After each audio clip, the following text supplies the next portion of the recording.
के ऊपर आएगा ना कि क्रिएटर की जात के ऊपर आप यकीन रखते हैं या नहीं रखते। तो आपने कहा कि आप क्रिएटर की जात के ऊपर यकीन नहीं रखते, इसकी क्या दलील है आपके पास कि वो क्रिएटर नहीं है? हाँ देखो, इसका ना प्रूफ नहीं है बट आर्गुमेंट है, ठीक है, आर्गुमेंट है बेसिकली। सब जब कहते हैं आपके कि पास एक प्रूफ ही नहीं है तो वर्ड, फिर आप कितने कैसे यकीन से कह सकते हैं कि वो नहीं है? हाँ तो अगर मैं है आपको तो फिर बता देता हूँ। हाँ, इसका इसका रीजन है क्योंकि बर्डन ऑफ प्रूफ आपके ऊपर है। मैं आपको क्लियर कर देता हूँ कैसे। अगर आज मैंने आपको बोला कि मैंने आज एक उड़ता हुआ घोड़ा देखा जिसके पंख है, आप अगर डिस्प्रूव नहीं कर सकते तो मैं सच बोल रहा हूँ, ये सेंस नहीं बनती। आपको डिस्प्रूव नहीं करना है, मेरे को सबूत लाना है कि मैंने एक उड़ता हुआ घोड़ा देखा, ठीक है। मैं आपको प्रूफ नहीं दे सकता भगवान नहीं है, क्योंकि मैं आपका क्लेम रिजेक्ट कर रहा हूं। तो आपकी रिस्पॉन्सिबिलिटी है कि आप प्रूव करो गॉड है, हेल है, हेवन है, एड्रेस क्या है हेल का। और दूसरी बात, मेरा आर्गुमेंट ये है कि अगर लोग कहते हैं कि ये दुनिया बनाई किसने, भगवान होगा, इतना इंटेलिजेंट डिजाइन है, एक इंटेलिजेंट डिजाइनर होगा। मेरे हिसाब से ये इंटेलिजेंट डिजाइन नहीं है, क्योंकि अगर भगवान ही बनाता तो अर्थ पे ना वो अर्थक्वेक्स नहीं डालता। अब ये इतना बड़ा फ्लॉ है जिसकी वजह से लोग मर रहे हैं। नहीं, ये दो ठीक है, तो ये मेरा आर्गुमेंट है। नहीं, अब दो अलग बातें कर रहे हैं। मैं एक अब ब्रीफली मैं ऐड करके फिर उबैद भाई को मैं वापस मैं बैकग्राउंड देता हूँ। जो आपने बर्डन ऑफ प्रूफ की बात कही, ये बड़ी ग्रोस मिस एक बेसिकली ओवर सिंप्लीफिकेशन है जो आप कर रहे हैं। क्योंकि किसी भी बात जब आप बात करते हैं तो आपका एक पॉजिटिव क्लेम हो सकता है, एक नेगेटिव क्लेम हो सकता है, जो कि दोनों ही नॉलेज क्लेम होते हैं। और तीसरी होती है न्यूट्रल पोजीशन। मिसाल के तौर पे आप ये कहें कि आज आपने एक उड़ता हुआ घोड़ा देखा है, आपने एक नॉलेज क्लेम किया है, अब आपकी रिस्पॉन्सिबिलिटी है कि आप सबूत दें। बिल्कुल सही बात है। लेकिन एक आदमी है वो कहता है कि भाई मैंने तो नहीं देखा, हो सकता है हो सकता ना हो। उससे कोई आदमी सबूत नहीं मांगेगा, इसलिए कि वो नॉलेज क्लेम नहीं कर रहा। लेकिन जो आदमी कहे ना कि उड़ता हुआ घोड़ा होता ही नहीं है, वो भी नॉलेज क्लेम कर रहा है। सबूत उसने भी देना है कि उसको कैसे पता है कि नहीं होता है। तो ये हमारी जिम्मेदारी है कि हम सबूत दें खुदा का, इसलिए कि हम कहते हैं कि खुदा है। आप एग्नोस्टिक नहीं हैं, आप एथियस्ट हैं। आपका एक नॉलेज क्लेम है कि खुदा नहीं है, इसलिए ये सबूत आपने भी देना है कि खुदा नहीं है। चलो, आपकी बात एकदम 100% सही है, ठीक है। तो अब मैं आपको प्रूफ देता हूं, बट उससे पहले मैं एक बार गॉड की डेफिनेशन आपसे क्लियर करना चाहता हूं। तो मैं 2-3 स्टेटमेंट बोलूंगा, अगर गलत हो ना मेरे को बताना ये गलत है, ठीक है।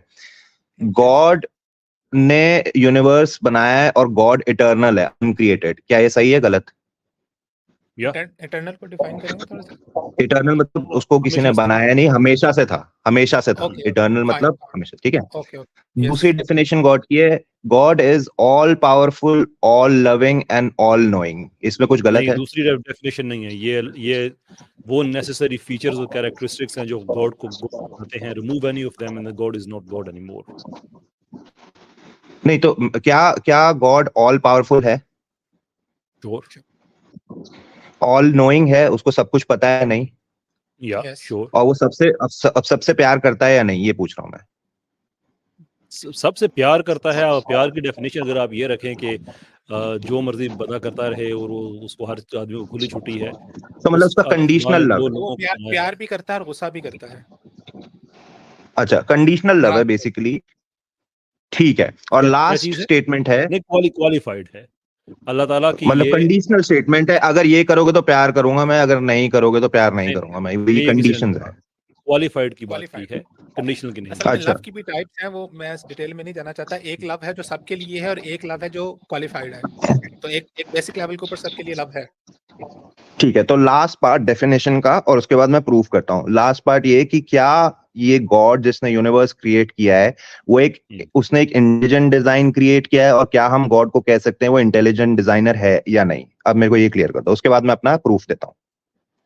क्या गॉड इंटेलिजेंट डिजाइनर है? जी जी बिल्कुल। ठीक है, तो अब मैं आपको बताता हूँ कि ये यूनिवर्स, पहली बात सेव कर दूं क्योंकि एपिकोरस को हम पढ़ के ना बाल सफेद हो रहे हैं हमारे भी। नहीं, मैं डेफिनेशन इसलिए रखना चाहता हूं क्योंकि अगर मैं ये डेफिनेशन के हिसाब से मैं प्रूफ कर सकता हूं कि गॉड ये सब नहीं है बेसिकली। सही। ये यूनिवर्स में इंसान को उसने बनाया हमें टेस्ट करने के लिए, और हमें एक प्लैनेट अर्थ पे रखा। अगर उसको यही करना था तो उसने बाकी सारे प्लैनेट्स और सन क्यों बनाए, इतनी बिलियंस ऑफ गैलेक्सीज क्यों बनाई? मेरे हिसाब से कोई भी इंटेलिजेंट डिजाइनर इतना डम नहीं हो सकता कि सिर्फ इंसान को टेस्ट करने के लिए वो इतने सारे प्लैनेट्स बनाए। तो इसको हम इंटेलिजेंट डिजाइन कह ही नहीं सकते। सही हो गया। अब हम इस प्रेमिस पे बात कर रहे हैं ना कि जो गॉड है वो ऑल नोइंग है। हाँ, यानी कि अगर हम गॉड की बात कर रहे हैं तो हम मान रहे हैं ना कि जिस गॉड की हम बात कर रहे हैं वो ऑल नोइंग है, अदरवाइज तो कन्वर्सेशन मीनिंगलेस हो जाती है। ठीक है, आप ऑल नोइंग हैं? मैं तो नहीं हूं। तो कितनी ये डम बात है कि एक आदमी जो ऑल नोइंग नहीं है वो अपने लैक ऑफ नॉलेज की बेस पे ऑल नोइंग गॉड पे जजमेंट अप्लाई कर रहा है कि ये चीज डम है। वो खुद आपको डम नहीं लग रहा? नहीं, मैं बताता हूं उसका रीजन है। अगर मैं एक सॉफ्टवेयर में रीजन बनाऊंगा, की कौन सी बात हो सकती है कि गॉड ऑल नोइंग है? हमारी इस कन्वर्सेशन में हमने एस्टेब्लिश किया कि गॉड को मानने के लिए जरूरी है कि हम ये माने कि गॉड ऑल नोइंग है। आप खुद अपने लिमिटेड नॉलेज की बेस पे कह रहे हैं कि मुझे देखो, मेरा नॉलेज लिमिटेड है, लेकिन मैं ये समझता हूं कि जिसका नॉलेज अनलिमिटेड है उसने ये गलत किया है। हाउ डम statement is this?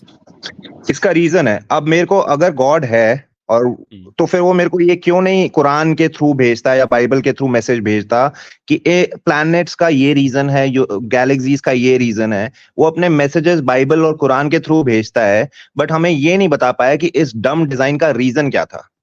Why do you think it's डम टू स्टार्ट विद? आपको ये रीजन भी बता देते हैं, लेकिन आप ये बताइए कि ये डम आपको क्यों लगता है? इसको डम क्योंकि कहने के पीछे आपके पास उतना नॉलेज है जो गॉड के पास है? हाँ, मैं वही बताने चाह रहा था उस टाइम पे कि अगर मैं एक सॉफ्टवेयर बनाना चाहता हूं तो मैं 1 बिलियन सॉफ्टवेयर नहीं बनाऊंगा ताकि एक सही काम करे। मुझसे बड़ा डम सॉफ्टवेयर इंजीनियर कोई नहीं होगा कि एक सॉफ्टवेयर बनाने के लिए मैंने 1 बिलियन ट्राइज करे। मान लो एक सॉफ्टवेयर खराब निकला, चलो दूसरा बनाया, तीसरा बनाया, 5वें तक मैं तो सही करूंगा, 100 में हो जाएगा। बट अगर मैं 1 बिलियन सॉफ्टवेयर बनाता हूं और फिर मैं बोलता हूं सर मेरा एक सॉफ्टवेयर काम कर गया, तो मुझसे डम सॉफ्टवेयर डेवलपर कोई नहीं है। अब आप राइट, बताओ कि गॉड ने एक प्लैनेट पे लाइफ रखने के लिए इतनी गैलेक्सीज क्यों बनाई? ठीक हो गया। ये एक तो एक एक सवाल खुद अपनी बातों के अंदर ही जिक्र किया था। आपने कहा था कि गॉड ने ये सारी की सारी का यूनिवर्स किस लिए बनाया? ताकि वो आजमा सके, ताकि वो इम्तिहान ले सके। तो मैं आपसे इससे पूछता हूं कि आपने पहले इस बात को माना कि इस कायनात को गॉड का बनाने का पर्पस और मकसद ये था कि उसने इम्तिहान लेना था, उसने आजमाना था। तो अच्छा अगर सर, मैं कदा कलाम जी जी इजाजत, एक कमेंट में देख रहा हूँ कि मुफ्ती साहब ने कमेंट किया है। मुफ्ती साहब अगर आप मौजूद हैं, काइंडली एक दफा आप कमेंट कर लें। मैं असल में देख नहीं रहा था, आप कमेंट करें, मैं आपके लिए जगह बनाता। एक भाई हमारे वैसे उनकी डिवाइसेस कनेक्टेड नहीं हो, तो वैसे भी हमने उनको ओके उनसे इजाजत लेनी है। जी प्लीज आप ओके फाइन। सो आपने इस बात को माना कि गॉड ने जो बनाया वो इम्तिहान लेने के लिए बनाया। तो जब आप एक एग्जामिनेशन हॉल के अंदर बैठे होते हैं और एग्जाम दे रहे होते हैं, तो उस एग्जाम में अगर आपको सब आंसर्स का जवाब पता है, तो फिर तो आपका एग्जाम खत्म हो गया, फिर तो इम्तिहान रहा ही नहीं। फिर तो सारा जो रीजन थी इस सब चीज को बनाने की वो तो खत्म होगी। तो देयर आर सम क्वेश्चंस जो अनसॉल्व इसलिए हैं जिसकी बुनियाद पर ईमान का इम्तिहान लिया जा सके। सो अगर सब चीजें आप कह रहे हैं कि कुरान और बाइबल के थ्रू आपको सॉल्व हो जाए, जब सॉल्व हो जाएगी फिर तो इम्तिहान का पर्पस ही कोई नहीं रहा, फिर तो मकसद ही खत्म हो गया ना। तो 2 पॉइंट है मेरे इससे, ठीक है। पहला मुफ्ती पॉइंट साहब, ये है कि अगर मैक्स भाई एक सेकंड इंतजार कीजिएगा। मुफ्ती साहब, मैंने आ गया अच्छा, आ मुफ्ती साहब गया। तशरीफ ले आए हैं। जी अस्सलाम वालेकुम। वालेकुम सलाम व रहमतुल्लाह। खैरियत से हैं दोनों साहिबान? सलाम रहमतुल्लाह। जी अल्लाह का शुक्र, जी बिल्कुल ठीक ठाक। आप ठीक हैं? अल्हम्दुलिल्लाह। जी मुफ्ती साहब, बहुत बहुत शुक्रिया आपका, आप तशरीफ लाए, इज्जत बख्शी आपने इतनी। अभी हमारे मैक्स साहब हैं, इनसे बात हो रही है, ये एथीज्म को इस्लाम से बेहतर समझ रहे हैं, इस टॉपिक पे बात हो रही है। हाँ जी जी तो ओके, मैं बोलूं? जी जी फरमाइए फरमाइए। बेसिकली मेरे 2 पॉइंट है। पहला है कि अगर हमें इस चीज का आंसर मिल जाता है कि यूनिवर्स इन्होंने क्यों बनाया, गॉड ने बाकी प्लैनेट्स क्यों बनाए, तो इससे टेस्ट में कहाँ इफेक्ट पड़ रहा है, कैसे कैसे अगर मुझे पता चल गया कि यूनिवर्स बाकी प्लैनेट्स क्यों बनाए हैं, तो मैं पास होऊंगा या फेल, वो कैसे चेंज होगा? या मैं मर्डर करूंगा या नहीं करूंगा, या मैं चोरी करूंगा या नहीं करूंगा? इस नॉलेज से मेरे डिसीजन मेकिंग चेंज नहीं होती, मेरा टेस्ट रिजल्ट फिर भी सेम रहेगा। तो मेरे को ये ये एक नहीं समझ में आ रही फैलेसी है। भगवान। एक मिनट मेरे 2 पॉइंट ये है, मैं सॉरी बीच में रोक रहा हूँ, ठीक है। मैं दो आपका पॉइंट है, जो पहला इस पॉइंट, के दूर रह जाते हैं ना, इसलिए मैं चाहता हूँ कि एक एक पॉइंट को हम एड्रेस करें। ये एक ठीक है, कोई नहीं। फॉल्स इक्विवोकेशन है कि आप दो मुख्तलिफ चीज़ें जो अल्लाह ताला के साथ मंसूब हैं उनको आप आपस में रिलेट कर रहे हैं। ये बिल्कुल ऐसे ही है कि आपको अगर एक एक गाड़ी में आपको अगर हॉस्पिटल लेके जाया जाए जहाँ पे आपको दवाई दी जा रही है, तो आप ये कहें कि इस दवाई का भाई इस गाड़ी से क्या ताल्लुक है? वो भाई आप गधे पे भी जा सकते थे, गाड़ी पे। वो 2 फैक्ट्स हैं जिनको आप देख रहे हैं कि इनका कोई बज़ाहिर कोई ताल्लुक नहीं है, देयरफॉर आप कहते हैं कि म्यूचुअली इनकम्पैटिबल हो गए हैं। इम्तिहान का मज़मून अपना है, यूनिवर्स की क्रिएशन का मज़मून अपना है। अब ज़ाहिर-सी बात है कि ये जो एक 100 बिलियन गैलेक्सीज़ हैं, वो सारी गैलेक्सीज़ मेरे इम्तिहान के लिए तो नहीं बनी हुई। मेरा इम्तिहान का ताल्लुक इस दुनिया के मामलात के साथ है, रिश्तेदारों के साथ है, प्लैनेट के साथ है, इकोलॉजी के साथ है एंड सो फोर्थ। 2 चीज़ों को जब आप कहेंगे मिक्स करके कि नहीं मुझे इसमें कनेक्शन नज़र नहीं आ रहा, therefore no God, that's frankly very dumb idea. I am very sorry, लफ्ज़ आपने यूज़ किया था, मैं इसलिए रिपीट कर रहा हूँ। मैं एक सवाल ये करना चाहूंगा इनसे कि जितनी गैलेक्सीज और प्लैनेट्स की बात हो रही है, तो भाई आपको क्या ये मालूम है कि उनका कोई पर्पस नहीं है, या ये मालूम नहीं है कि उनका कोई पर्पस है? मेरे हिसाब से एज एन एथिस्ट इनका कोई पर्पस नहीं है। आपको ये मालूम है? हम्म। इसका सबूत दे दीजिए, क्योंकि जो चीज आपको मालूम होती है उसका सबूत चाहिए। मैं ये कह रहा हूँ मेरे हिसाब से इसका कोई पर्पस नहीं है। अगर पर्पस होता तो मैं वो साबित आपके करता, हिसाब बट का क्या मतलब? चलो आपने आप साइंस की बुनियाद पर बात कर रहे हैं ना, तो एक चलो मैं साइंटिफिक समझ गया प्रूफ आपकी बात। दीजिए कि इनका मैं कोई आपका पर्पस सवाल नहीं है, समझ इसका गया। प्रूफ चाहिए। हाँ, मैं सवाल समझ गया। बेसिकली क्या है कि कभी भी कोई भी मीटियोर आके अर्थ पे या बाकी प्लैनेट्स पे स्ट्राइक करता है, ठीक है। हैबिटेबल जोन जो होता है, जो सन से एक हैबिटेबल जोन होता है हर सोलर सिस्टम में, जिसके अंदर प्लैनेट में लाइफ आ सकती है, वो बहुत छोटा है। इतने सारे प्लैनेट्स हैं और उनमें से लाइफ शायद सिर्फ प्लैनेट अर्थ पे है, शायद और कहीं हो, हमें नहीं पता। बट आप अगर ये सारी चीजों को जोड़ोगे, आपने कहा हमें नहीं पता, अभी तो आप कह रहे थे आपको पता है। मैंने बोला मेरे को ये नहीं पता लाइफ और प्लैनेट पे है या नहीं। मैं ये कह रहा हूं अगर हम ये सारी चीजों को जोड़े ना, के अलावा कोई और पर्पस भी तो हो सकता होगा ना, वो आपको पता है कि नहीं है? कोई भी पर्पस नहीं है? मेरे हिसाब से जितनी मेरी नॉलेज और मेरा कंक्लूजन कहता है, मेरे हिसाब से कोई पर्पस नहीं है। और ये मेरा हिसाब है। आप ये इसका कोई लगा देते हैं मेरे हिसाब से। Who are you? Are you a scientist? आपकी बुनियाद क्या है? साइंस है, क्या है ये? बस एक थॉट। मेरी बुनियाद है कॉमन सेंस। अच्छा, यानी कॉमन सेंस आपका ये कह रहा है कि ये कॉमन सेंस आपका पर्सनल सेंस है या कॉमन सेंस है? ये कायदे से कॉमन होना चाहिए बट रेयर है, तो मेरे हिसाब से कॉमन सेंस में आना चाहिए। कॉमन सेंस में आना चाहिए। अब कॉमन सेंस पर्सनल सेंस से रेयर सेंस बन गया। जबरदस्त एवोल्यूशन है। मैं आपको ये बता रहा हूँ, मेरे हिसाब से अगर कोई भी हिसाब लगाए उसका यही हिसाब बनना चाहिए। अगर आपका अलग है तो आप मान सकते हो। आपने मुझसे सवाल पूछा कि इस यूनिवर्स का कोई पर्पस है या नहीं। मेरे हिसाब से कोई पर्पस नहीं है और मेरे पास कोई सबूत नहीं है। मेरे पास कोई सबूत नहीं है। मैं बताता हूँ कि कॉमन सेंस क्या है। कॉमन सेंस ये है कि इन गैलेक्सीज का क्या पर्पस है हमें नहीं पता। ये कॉमन सेंस है। आप ये कह रहे हैं कि नहीं मुझे पता है कि कोई पर्पस नहीं है, ये कॉमन सेंस नहीं है। ये मैंने बोला मेरे हिसाब से। मैंने आपको बोला मेरे हिसाब से पता है, मतलब ये नहीं है कि मेरे को कोई साइंटिस्ट आके बता के गया है। जितना मेरा दिमाग काम करता है मेरे हिसाब से कोई पर्पस नहीं है। आप ये कहिए कि मैं बगैर किसी प्रूफ और बगैर किसी दलील और आर्गुमेंट के ये कहता हूं कि इन चीजों का कोई पर्पस नहीं है, ये कहिए आप। हाँ चलो, यही बोल दिया मैंने। तो फिर आप हमसे आर्गुमेंट क्यों मांग रहे हैं? जब क्योंकि आप बोल रहे हो भगवान इंटेलिजेंट है। आप कह रहे हो आपका वर्ल्ड व्यू जब ऐसा है कि जो बगैर किसी आर्गुमेंट के चलता है, तो आप हमसे आगे गॉड का आर्गुमेंट क्यों मांग रहे भाई? मैं आपको बता रहा हूं, आप मेरे को बोलने दो।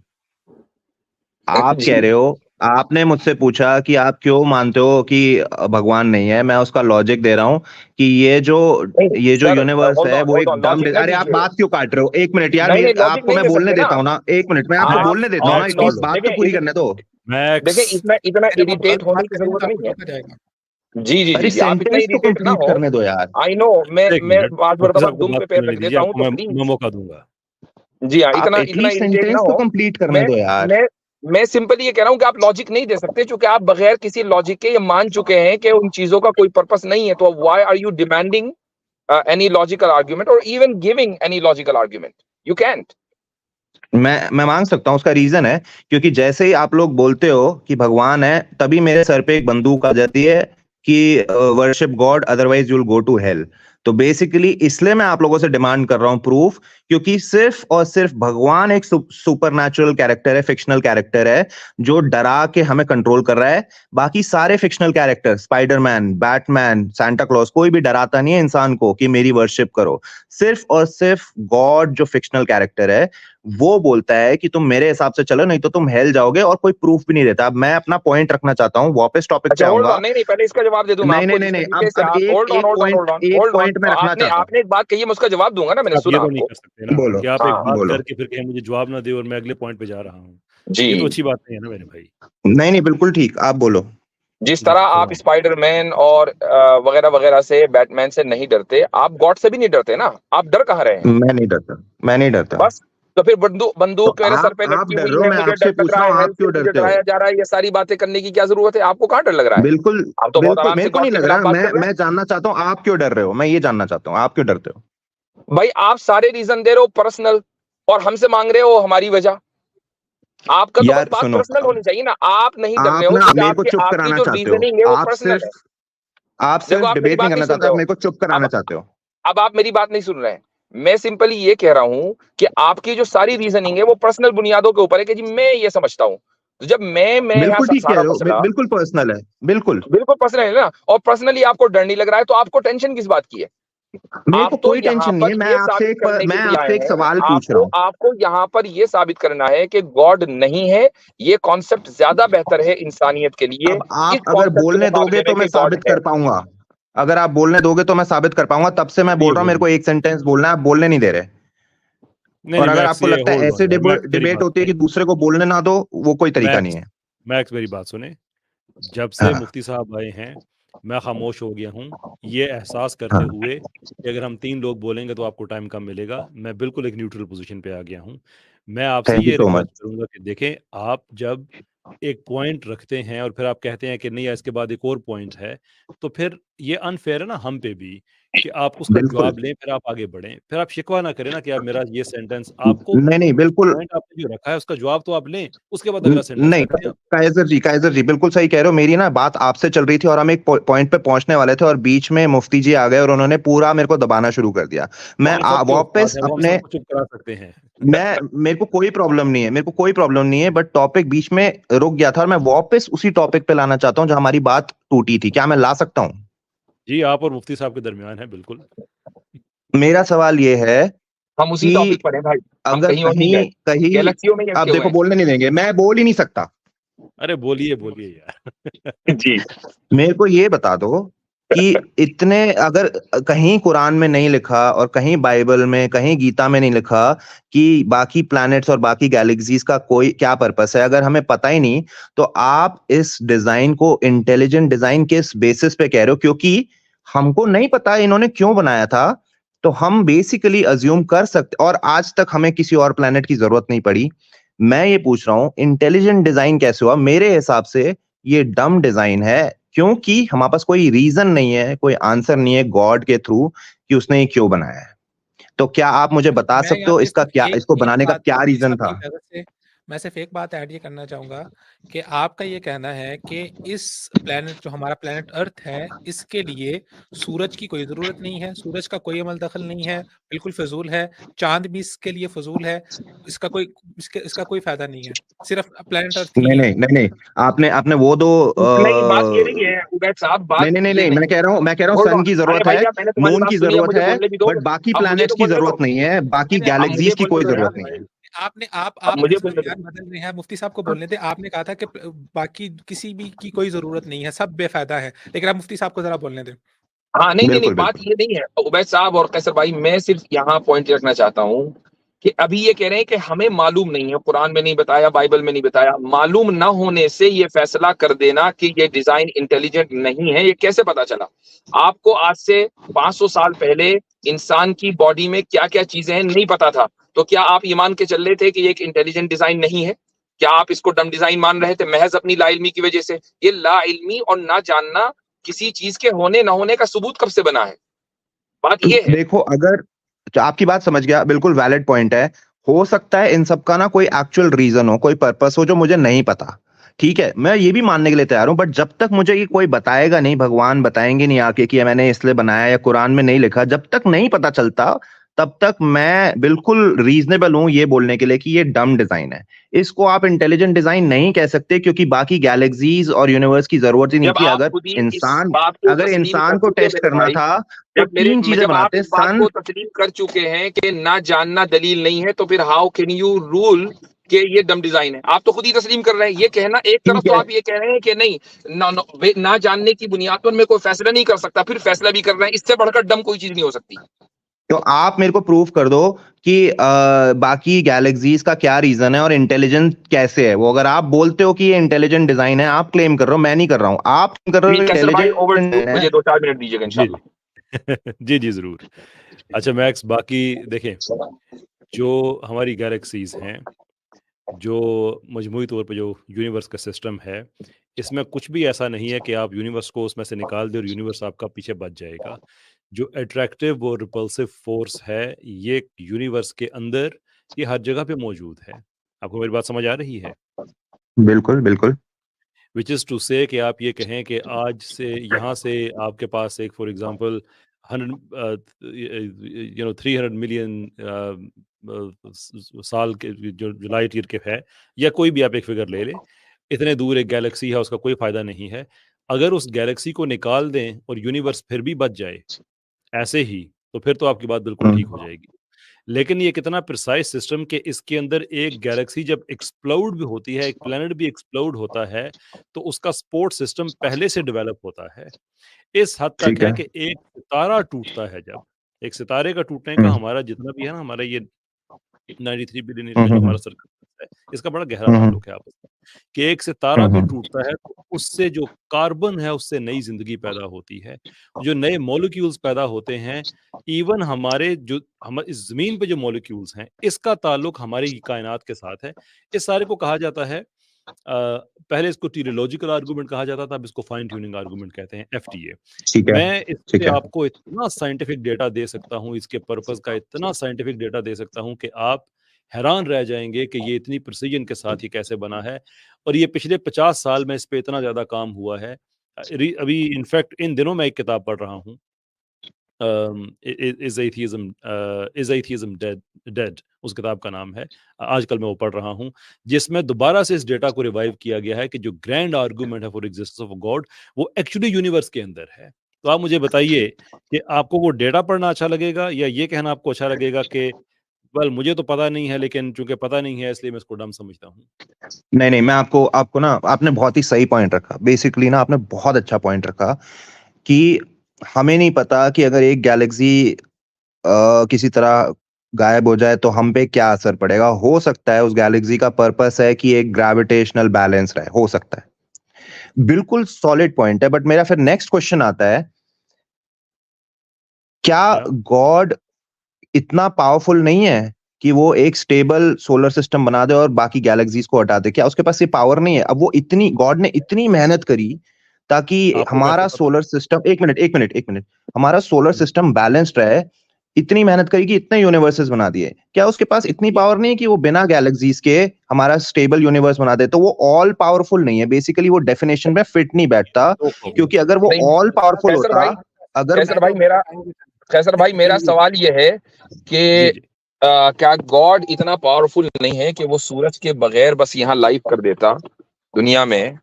और क्या गॉड इतना पावरफुल नहीं है कि बस वो एक ही मुल्क बनाता, इंडिया, वहीं पर सारे पहाड़ होते, वहीं पत्थर होते, वहीं रेगिस्तान होते, और बाकी किसी चीज की जरूरत नहीं, पूरी इंसानियत वहीं एक कस्बे में रहती?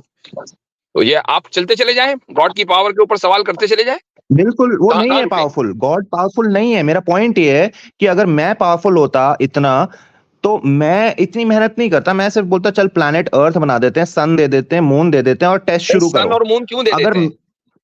वो भी हटा दो, वो भी हटा दो, सिर्फ हाँ, प्लैनेट रखो ना। उसके पास पावर नहीं है क्या ठीक। गॉड के पास कि सिंप्लीफाई करे? क्यों इतनी मेहनत कर रहा है तो गॉड? मैं आपको बताता हूँ कि आपकी इस बात में दो सेंट्रल प्रॉब्लम्स क्या हैं। पहला प्रॉब्लम हाँ। ये है कि आप ये अस्यूम कर रहे हैं फॉर व्हाट एवर रीजन कि खुदा ने बड़ी मेहनत की है इस पे। हमारा कोई ऐसा अकीदा नहीं है कि खुदा मेहनत करके चीज़ें बनाता है। उसका हमारा ये अकीदा है जो कुरान में है कि वो कहता है कि हो जा, और उस चीज़ का प्रोसेस इनिशिएट हो जाता है। पहली बात ये। दूसरी ये कि किसी के एक काम के डिफरेंट व्यू रखने से उसकी नेगेशन नहीं होती है, ये बात जहन में रखें। तो मिसाल के तौर पे आपके इंडिया में अगर मोदी जी से आपको शिकवा है, शिकायत है कि वो हुकूमत ठीक नहीं चला रहे हैं, आपके नज़दीक हुकूमत का ये बेहतर मॉडल हो सकता था, जो आपका डेमोक्रेटिक राइट है, आप बिल्कुल आप तनकीद कर सकते हैं, आप पसंद भी कर सकते हैं, किसी और गवर्नमेंट के खिलाफ आप हो सकते हैं, कांग्रेस के खिलाफ हो सकते हैं, किसी के भी खिलाफ हो सकते हैं। लेकिन आप ये कभी भी नहीं कह सकते कि मुझे मोदी साहब का ये मॉडल अच्छा नहीं लगा है, ऑन दिस बेस मैं ये कहता हूँ कि मोदी साहब हैं ही नहीं। आपका उनके काम से डिसएग्रीमेंट करना उनकी एग्जिस्टेंस की दलील है, ये प्रूफ है इस चीज़ का। तो बहुत सी बातें हो सकता है आपको ना समझ आएँ, मुझे भी ना समझ आएँ। क़यामत के दिन अल्लाह ताला से आप भी पूछ सकते हैं, मैं भी पूछ सकता हूँ कि अच्छा ये मकसद समझाएँ इसका क्या था, ये क्या था? यानी कि आप जो काम नहीं कर सकते ना, जो अनफ़ेयर है आपकी तरफ से, जो आपको नहीं करना चाहिए, वो ये है कि मेरी लिमिटेशन ऑफ नॉलेज की वजह से मैं ये समझता हूँ कि बेहतर मॉडल ये होना चाहिए था और चूँकि बेहतर मॉडल ये होना चाहिए था, देयरफॉर एक्जिस्टिंग मॉडल का बनाने वाला कोई है ही नहीं। Does that make sense to you? चलो आपकी नहीं, आपकी दूसरी बात बात ये कि मैं यहाँ 100% ऐड सही करना है। मैं यहाँ चाहूँगा पे एक एक चीज़ पॉइंट ये ऐड करना चाहता हूँ कि आपने कहा ना कि कुरान मजीद में अल्लाह सुब्हानहू व तआला ने कुछ रीज़न्स बताई हैं हमें। कुछ रीज़न्स बताई हैं कि किस वजह से अल्लाह ताला फरमाते हैं वलक़द ज़य्यना अस्समा दुनिया बिमसाबीह वजअलनाहा रुजूमन लिश्शयातीन। तो उनमें 2-3 रीज़न में से एक रीज़न ये भी बताई है सितारों को बनाने की, प्लैनेट्स को बनाने की, कि ये सितारे जो हैं ये रास्ते में लोगों को, जब लोग पुराने दौर में सफ़र करते थे, तो इन सितारों के थ्रू वो अपने रास्ते को नेविगेट करते थे। फिर इन सितारों के थ्रू वक़्त देखा जाता था। फिर अल्लाह ताला फरमाते हैं कुल्लुन फी फलकिन यस्बहून, ये सूरज, चाँद, सितारे हर एक अपने मदार के अंदर ट्रैवल कर रहे हैं, घूम रहे हैं। तो ये सूरज जो अपने मदार के अंदर चल रहा है, इससे हमारे इस प्लैनेट के अंदर टाइम की जो एक्जिस्टेंस है वो इसके साथ है। फिर चाँद के अपने मकासद हैं और बहुत सारी चीज़ें। आप ये कहना चाह रहे हैं कि फॉर एग्ज़ाम्पल आप टाइम से भी निकल जाएँ, आप स्पेस से भी निकल जाएँ, आप हर चीज़ से निकल जाएँ। तो देयर आर मैनी बेनिफिट्स जो आजकल के दौर में भी जो लोग सितारों के साथ जो है वो रास्ता देखते हैं। अभी तो हमारे पास नेविगेशन और बहुत सारी चीज़ें आ गई हुई हैं, लेकिन अभी भी कुछ लोग इन सब चीज़ों से फ़ायदा लेते हैं, फ़ायदा उठाते हैं और लोगों के लिए इसके अंदर फ़ायदा होता है। एक पॉइंट मैं लास्ट पॉइंट के ऊपर यहाँ पर लाना चाहता हूँ आपको कि फॉर एग्ज़ाम्पल हमने ये कहा कि हम कुछ रीज़न्स तो अल्लाह ताला ने हमें बता दी, जो हमने आपके सामने पेश कर दी, एंड देयर आर और मैनी रीज़न्स जो हम कहते हैं कि हमें नहीं पता, वो हम अल्लाह सुब्हाना, जैसे कैसर भाई ने कह दिया, वो हम अल्लाह सुब्हानहू व तआला से पूछेंगे और मेरा इसके ऊपर पॉइंट ये है कि इसी के ऊपर हमारा इम्तिहान है। ऑन द अदर हैंड आप भी इसी जगह पर खड़े हुए उबैद हैं, भाई जिस एक हमने आयत बात की। और है सूरे हामीम सजदा की आयत नंबर 12, उसमें जी, अल्लाह जी। ताला ये फरमाता है कि वज़य्यना अस्समा दुनिया बिमसाबिह व हिफ्ज़ा ज़ालिका तक़दीरुल अज़ीज़ुल वो अलीम। हिफ्ज़ ये जो हिफ्ज़ा अल्लाह का सुब्हान लफ्ज़ है ये बहुत अहम है। बिल्कुल, बिल्कुल। तो उस इस यानी कायनात की पूरी हिफाज़त के लिए। कायनात की हिफाज़त और उसके अंदर लाइफ की हिफाज़त, हर चीज़ इसके अंदर आ गई। ठीक है, मैं आप जी। लोगों का पॉइंट एकदम समझ गया, ठीक है? आपकी आपके पॉइंट्स में वेट है, ठीक है? आपके पॉइंट्स में वेट है।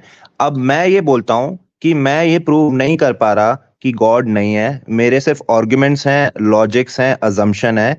तो अब आप मेरे को एग्नोस्टिक की कैटेगरी में डाल दो, एथिज़्म से एग्नोस्टिक में डाल दो, ठीक है? कोई बात नहीं, दैट्स अभी रुको। इम्प्रूवमेंट। अब हाँ, अब आप मुझे ये बताओ कि आपके पास क्या सबूत है कि आप भगवान में मानते हो, हेल, हेवन में मानते हो? उसका आप सबूत दो। प्रॉफिट्स की life, moral argument, teleological argument, उसके साथ contingency argument, cosmological argument. There are many arguments.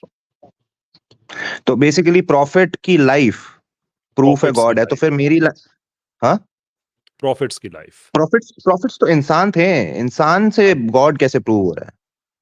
Profits की लाइफ मैंने कहा है कि सारे प्रॉफिट्स अगर एक ही मैसेज दे रहे हैं, सारे प्रॉफिट्स एक ही तरह की ज़िंदगी गुजार रहे हैं, भले वो अमीर हैं या गरीब हैं, डज़न्ट मैटर। मैं पायसी की, उनकी जो पायट्री है मैं उसकी बात कर रहा हूँ, जो स्टैंडर्ड है मैं उसकी बात कर रहा हूँ, यानी कि हक के बारे में उनका क्या ख्याल है, गुनाह के बारे में उनका क्या ख्याल है, and they all are consistent. और वो वही बात कर रहे हैं जो आपके अंदर मौजूद है, जिसको कुरान ने बड़े अच्छे तरीके से बयान किया है कि आपको पता है बगैर किसी के बताए कि अच्छा क्या है और बुरा क्या है। और प्रॉफिट्स उसी चीज को they bring to life through their सीरा, और वो आपको बताते हैं कि खुदा है। आपके पास कोई वजह नहीं है कि आप एक मॉरल जिंदगी गुजारें, you have no reason to be a moral human being, लेकिन आप ना चाहते हुए भी मॉरल जिंदगी गुजारते हैं। आप उसको, उसकी दलील अपनी बायोलॉजी में नहीं पाते, अपनी साइकोलॉजी में नहीं पाते, तो वहां से आपको पता चलता है कि there is a transcendent being जिससे आपने सब्सक्राइब किया है और अपनी मोरालिटी को उसमें ग्राउंड करते हैं। प्रॉफिट्स अपनी जिंदगी से, जिसको हम सीरा कहते हैं, देयर वे ऑफ लाइफ, जिससे वो आपको उस रास्ते पे गाइड करते हैं और आपको पता चलता है कि ये जो मेरे अंदर अच्छाई है, दो आई हैव नो रीजन कि मेरे अंदर अच्छाई हो, it has no material properties whatsoever, no biological properties whatsoever, लेकिन ये एग्जिस्ट करती है और मैं प्रॉफिट्स की जिंदगी में ये देखता हूँ और मुझे उससे सुकून मिलता है। I feel at home, that tells you कि एक ऐसे हायर बीइंग है जो क्रिएटर है, मेरा मालिक है, खालिक है, and that's a driving force behind everything that is out there. ठीक है, बिल्कुल सही। मैं 1-2 पॉइंट ये मैं भी बात ऐड मेरे करना को चाहता हूँ। मैक्स 1-2 पॉइंट मैं ही ऐड करना चाहता हूँ कि आपने कहा कि मैं एक स्टेप आगे आ रहा हूँ, आप एग्नोस्टिक के लेवल पे आ रहे हैं। अब आप एक चीज़ को समझें कि खुदा की ज़ात को समझने के लिए आप जिस ऐनक से अपनी सोच को देख रहे हैं, अपने एक्शंस को देख रहे हैं, इस दुनिया के एक्शंस को देख रहे हैं, खुदा की ज़ात को या क्रिएटर की ज़ात को उन एक्शंस या उस ऐनक से या उन रूल से नहीं देखा जा सकता। इसकी एक लॉजिकल रीज़न है। रीज़न ये है कि इंसान भी क्रिएटर है। इस दुनिया के अंदर बहुत सारी चीज़ें जो इंसान ने बनाई और अल्लाह सुब्हानहू व तआला भी क्रिएटर है, जिसने इस पूरी कायनात को बनाया। तो इंसान ने इस दुनिया में जितनी भी क्रिएशंस की हैं, उस क्रिएशन में कोई भी ऐसी क्रिएशन नहीं है जिसमें उसने नॉन एग्जिस्टेंस को एग्जिस्टेंस में लेके आया हो। फॉर एग्जांपल हमारे पास ये लैपटॉप है, कैमरा है, इसमें कोई भी ऐसा मटेरियल नहीं है जो मटेरियल पहले से इस कायनात में एग्जिस्ट ना करता हो। उसने उस मटेरियल को जोड़ा, उसने एक नई शेप दी। बेसिकली इंसान जो है वो इनोवेशन कर रहा होता है। इंसान ने किसी भी चीज़ को अदम से वजूद में नहीं लेके आया, किसी भी नॉन एग्जिस्टेंस को एग्जिस्टेंस नहीं दी। जबकि इंसान और ये पूरी कायनात ये नॉन एग्जिस्टेंस से एग्जिस्टेंस की तरफ आई है। तो एक चीज़ ये याद रखें कि जो कोई भी क्रिएटर होता है, वो जिस मैटर के अंदर क्रिएशन कर रहा होता है, वो उस मैटर का इंटरनल पार्ट नहीं हो सकता, वो उस मैटर का एक्सटर्नल पार्ट होता है। फॉर एग्जांपल लैपटॉप की बात करते हैं हम, तो लैपटॉप किसने बनाया? इंसान ने बनाया। या फ्रिज की बात करते हैं, फ्रिज किसने बनाई? इंसान ने बनाई। तो इंसान और जो फ्रिज है, क्या ये एक ही मैटर के अंदर एग्जिस्ट करते हैं या लैपटॉप एक ही मैटर में एग्जिस्ट करते हैं? नहीं, इसके अंदर प्लास्टिक यूज हुआ हुआ है, इसके अंदर और बहुत सारे मैटर यूज हुए हैं। सो दैट व्हाई जो रूल्स एंड रेगुलेशन हमें अल्लाह ताला ने बनाया, हम जिस मैटर में एग्जिस्ट करते हैं, हमारी सोच उसी मैटर के साथ ही जुड़ी हुई है। इसलिए हम क्रिएटर को जांचने के लिए जो चीज़ मैं करता हूँ, फॉर एग्जांपल आप ये समझ रहे हैं कि मैं अगर एक सॉफ्टवेयर बनाऊंगा तो उसकी चीजें ऐसे हो जाएंगी तो मुझे डम समझा जाएगा। आप जिस फंडामेंटल के थ्रू आप अपने आप को सोच रहे हैं, जब उसी फंडामेंटल को आप क्रिएटर पे लगाएंगे जो लॉजिकली लग नहीं सकता, क्योंकि अल्लाह सुब्हानहू व तआला इस कायनात के मैटर का इंटरनल पार्ट नहीं है, वो इस कायनात के मैटर का एक्सटर्नल पार्ट है।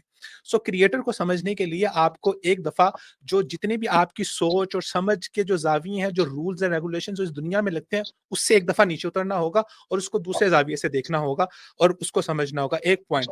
दूसरा पॉइंट ये आ जाता है, अगर आप एग्नोस्टिक हैं तो इसका जिक्र अल्लाह सुब्हानहू व तआला ने सूरह मुल्क के आखिर में भी किया। There is a very very strong argument कि हम अज्यूम करके चलते हैं ना, आपने भी कहा कि आपके पास भी कोई प्रूफ नहीं है कि आप साबित कर सकें कि खुदा है।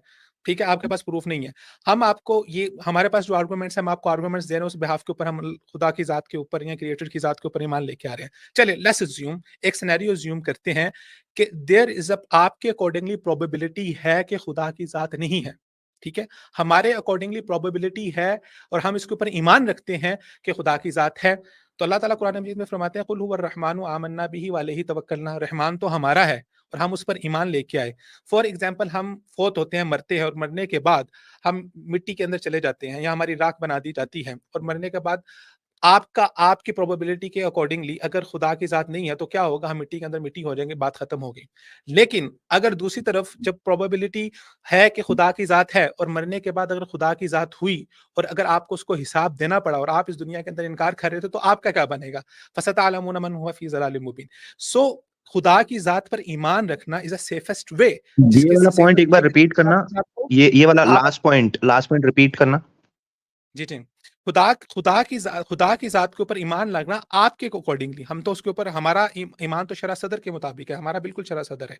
लेकिन आपके अकॉर्डिंगली भी वो आपके लिए भी सेफ है, क्योंकि आप प्रोबेबिलिटी के ऊपर खड़े हुए हैं। आप यकीन नहीं रख रहे, आप प्रोबेबिलिटी के ऊपर है, 50% आपको चांस है, 50% नहीं है। सो आपके लिए सेफेस्ट वे ये है। और इसके बाद अगला पॉइंट ये है कि खुदा की ज़ात पर ईमान ला के इस ज़िंदगी को जीना, ये इंसानियत के लिए भी बेहतर है, मुआशरे के लिए भी बेहतर है, इसमें कोई हार्म नहीं है और सोसाइटी की बेटरमेंट के लिए वो अपना किरदार अदा करेगी। तो खुदा की ज़ात पर ईमान ला के आपकी ज़िंदगी भी बेहतर होगी और आप अगर प्रोबेबिलिटी पे खड़े हुए हैं, तो अगर आखिरत में खुदा की ज़ात होगी, तो आप वहाँ पर भी सेफ होंगे।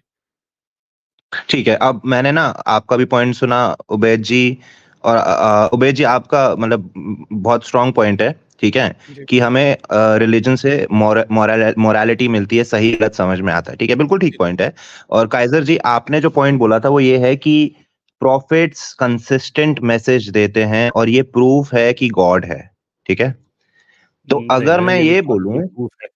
मैंने ये आपको एक चेन दी है एविडेंसेस की, जिसके अच्छा अंदर मैंने कैसर भाई, आपको मैं ये भी मुख्तसरी वक्त के लिए आया था, मुझे इजाजत दीजिएगा, इंशाल्लाह फिर हाजिरी होगी। सर बहुत-बहुत शुक्रिया आपका। जज़ाकुमुल्लाह खैरन। अस्सलाम वालेकुम। मुफ्ती साहब थैंक यू मुझे मुफ्ती जी, बहुत थैंक यू शुक्रिया मुफ्ती जी। लेके आए और पहली दफ़ा आपसे इंटरेक्शन हुई है, तो अल्लाह ताला आपको आपके इल्म अमल में बरकत अता फरमाए। हमारे लिए खुसूसी दुआ कर दिया करें और दुआओं में हमें ज़रूर याद रखा आपसे करें। भी दरखास्त है, बारकल्लाह फीकुम। अस्सलाम थैंक यू वालेकुम। मुफ्ती जी।